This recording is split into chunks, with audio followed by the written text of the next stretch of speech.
Okay, I'm back again. This is another video, and I first of all just really want to apologise that I didn't have a video on the weekend. I'd like to come up with excuses. The main reason was I was really busy. So, this video, I am back with my new series, Unpopular Whopinions. So, in each of these videos in this series, I will be discussing an unpopular opinion of mine on Doctor Who, whether that be on a doctor, an era, a show, or, an episode, a spin-off, or a character, you know what I mean? So the last one was my opinion on the 11th Doctor, the fact that I think he's a little bit overrated. I'm not a big fan of him. And yeah, this one, I'm not sure how this is going to be received, because I don't really know. I don't know. I don't see many people go mad about this episode. I've seen some more optimism surrounding it, but I'm pretty sure no one loves this episode. Okay, so I'm just gonna hear me out. Hellbent is underrated.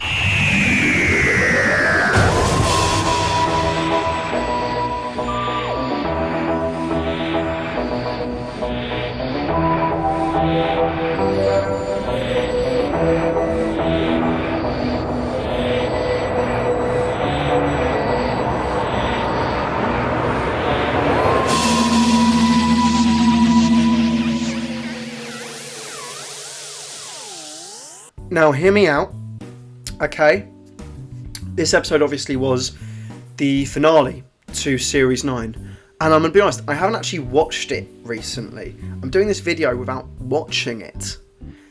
But I have watched it a couple of times in the last year or so, and I've liked it. I've actually enjoyed it. And I think I enjoyed it on the first viewing, and my opinion changed over time just by seeing how other people react to it. And I think that's an issue I've got, is that sometimes my opinion can be changed by how other people view things. For example, I actually enjoyed Series 11 when it was coming out, and then in the gap between Series 11 and Resolution, I disliked Jodie's era. Which, yeah, and I think I admit I don't love Jodie's era. I think, but I don't hate it, if I can say that. I don't actually hate it. It's very calm. It's like fine. In the same way that I don't love like the Davison era. Like, it's comforting. It's like fine. It's welcoming. It's a welcoming era. But like, I've never really hated certain stuff, and I feel that when I see stuff online, it impacts your opinion. For example, like things like how much hate characters like Clara get and stuff like that. That can kind of shape your opinion and go, maybe I do hate Clara. Maybe I do think these things. And I think that's something you're going to see pop up in this a lot. It didn't pop up in the last one because the main consensus is that Matt Smith is an amazing Doctor, and in my opinion, he isn't. But I'm completely fond of people who think the other thing, and that's the other thing I need to reiterate in this series. These are my opinions, not yours, not anyone else's. This isn't fact, it's just an opinion. And Joel, if you disagree with me, that's fine. I welcome it. It's just, it's just an idea for a YouTube series, to be honest. It's just content. That's the way I see it. But so, Hellbent, what do I have to say? I mean, first of all, I'm going to talk about the actual criticisms this episode gets, and I actually understand them, because I have previously thought this episode's not good, and then I've rewatched it and gone, actually, I'm not too sure. I think it's quite good. And main things one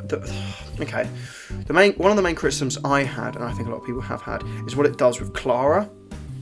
As obviously previously in this series, spoilers if you haven't seen Series 9 of New Who, in Face the Raven, episode 10 of that series, Clara is killed, and it's all down to her mistake, and it's the Doctor's, it's her character arc and kind of trying to be like the Doctor, and eventually it gets her killed, and the Doctor feels guilt for it and goes into Heaven Sent. And Heaven Sent feels like a great story about, mourning and how you deal with loss and everything. And a lot of people have said, wow, Hellbent doesn't work because in Hellbent, Clara comes back. I think Heaven Sent works just as much, but I think Hellbent reframes Heaven Sent in that as soon as he finds out who's in charge and who's caused him to, who's caused Clara's death, and he realises it's the Time Lords, I think that rage makes him go, okay, I'm now going to do what I want. I'm now going to bring her back because I know I can. If you found out it was some just random any other people, but I think because it's the Time Lords, and it's someone who, and a lot of people would say this is our first return to Gallifrey, pretty much our only return to Gallifrey, since they get brought back in the 50th, and there's no attention paid to them. I'm thinking about the context in which they are brought back. The Doctor's just lost his companion. He's found out that pretty much the Time Lords are responsible. He's just come back and gone, yeah, I'd wreck Gallifrey too. You know, he's just been mourning for 5 billion years. And yeah, he just kind of goes, Joe, what the hell? And says, sod it, I'm just going to break all the rules for Clara. And I do like it, because this episode concludes their story arc perfectly. And I think it does the hybrid somewhat justice, saying the hybrid isn't some mythical beast like every other myth. It's not some sort of monster. It's a concept, and it's an idea of, you know, those two are just work bad for each other, and together they cause harm, and they need to go their separate ways, Clara and the Doctor. And I like that. I like that idea of it. And it's not, the thing is, I never really noticed the hybrid as a series arc. And I liked it, because Series 9 was just Series 9. I think a lot of people hated on Series 9 when it happened. And looking back, it's got some really good episodes. I quite like the opening two-parter with the Daleks. Unlake Before the Flood, I think it's phenomenal. It's one of the best stories in New Who. I love it. The Girl Who Died and the Woman Who Lived isn't for me. The Zygon two-parter is pretty average.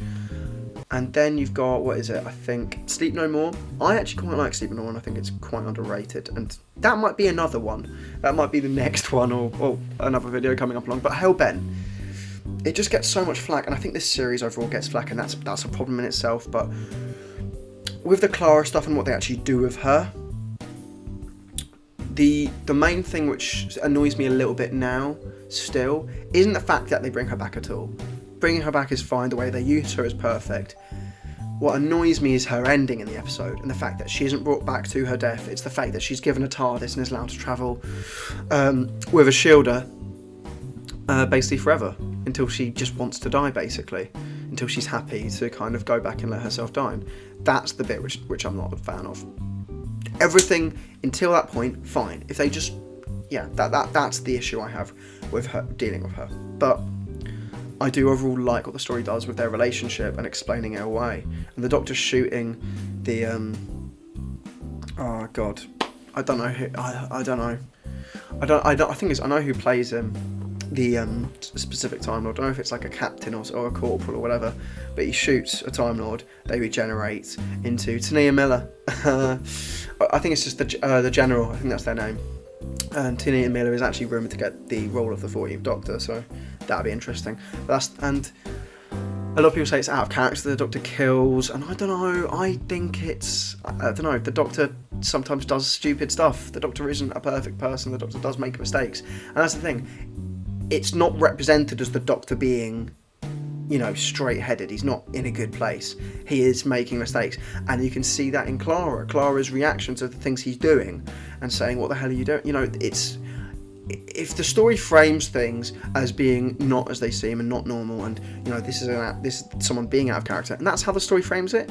The story frames Capaldi as being out of character, and therefore it's correct. It's all being done properly, and it's executed well, and it gives good payoff. And the way that they leave each other, Clara and the Doctor, I think is brilliant. It's a very good companion exit. The idea that the Doctor and her are so toxic for each other, one of them was just going to have to forget about the other one, and the other one will just have to move on. And the idea that it's almost a reverse of the Donna exit, and the Doctor forgets, is fantastic. That's a really amazing one. I mean, it is a really good exit, and the more I look back on it, the more I enjoy it. What they do with Gallifrey, I'm not too fussed. I'll be honest, I've never really been a big fan of the Time Lords, and the fact that they just seem quite a lore-heavy part of Doctor Who that is very limited. And you know, I don't go to Doctor Who for the stories on Gallifrey. Really, I don't go to Gallifrey. I don't go to Doctor Who for those kind of stories. I go to Doctor Who for every other story, which, you know, is not limited and just tells a billion stories. You know, that's what I go to Doctor Who for. When they've gone to Gallifrey, the only real stories I've enjoyed are the Deadly Assassin, which is their first ever story in Gallifrey, where they can tell whatever they want, where it's an open book. But now it feels like, you know, they have to be consistent. They're just, these kind of strict bureaucrats, that's the kind of idea of what they are, senators and whatnot. They just have this stereotype around them, and we don't really expand on the Time Lords that much. And I don't find them that interesting. I found the Time Lords most interesting as a Doctor Who fan when I was a kid watching the RTD era, because all I got were these whispers of these magnificent, of this magnificent species. That moment in The Sound of Drums when the 10th Doctor describes Gallifrey is amazing, and I prefer that 10 times over to stories in Gallifrey, so I think that explains why. I do not care that they don't do much with Gallifrey being back. I don't care. And yeah, Kalara's exit, I think it's fabulous. I think they do enough with Gallifrey. Getting rid of Rassilon quickly, I think I think it's symbolic of them going, look, this was a significant character. Let's just not deal with Rassilon. And the Sister of Calm being back and the Doctor getting control immediately of Gallifrey. I'm just not fussed. I do like this story. I do like Hellbent. It's not a 10 out of 10, but it's certainly at least a 6, maybe a 7 for me, genuinely. And it doesn't ruin Heaven Sent for me. Heaven Sent for me is probably one of the best stories of Doctor Who ever written. If it were up to me, Heaven Sent would be playing non-stop in an art museum somewhere, maybe in the British Museum, as just because it is just perfect. But yeah, Hellbent good. Hellbent is good, I think. I don't know whether I've defended my point that well or not. I don't know whether I've just kind of mumbled or whatever. This has been one take. This has been one long take. If there's cuts, that's just like pauses where I've like coughed or whatever. But I haven't taken too long to talk about this. Hopefully you kind of agree with me, or if you don't, I don't care. Comment below. I expect the majority of people to disagree with me, but I think it's actually a little bit underrated. I think it's a little bit too much flack, and I think overall Series 9 does as well, and Clara does as well. I think just a lot of the early Capaldi era gets a lot of flack. Series 10 gets a lot of plaudits, which I completely agree with. I think Series 10 is great, but I think Series 8 and Series 9 need a little bit of more bigging up in the Doctor Who fandom. But that's all I've got to say, because that might cause some ideas for future episodes in this series. So, what do you think about Hellbent? Comment below, like this video if you enjoyed it, subscribe for more videos like this and other videos, and all. I've got like tons of playlists, not just Whopinions. I also have my random review series, and I'll also talk about big Doctor Who news when it comes out. So do check stuff like that out. Ding the bell for notifications down here, so you'll be notified whenever I actually upload a video. And I think that is it. Oh god, as well, I've got an Instagram, which is at _board_Whovian, so do check that out. I post random stuff on there, and I also post there whenever I upload as well, so that's cool. And also it's an easy way for me to interact with you, so if you want to drop me a DM or whatever and just talk about Doctor Who, genuinely I will. But I think that is it. So yeah, I've been Board Whovian, and I'll see you around.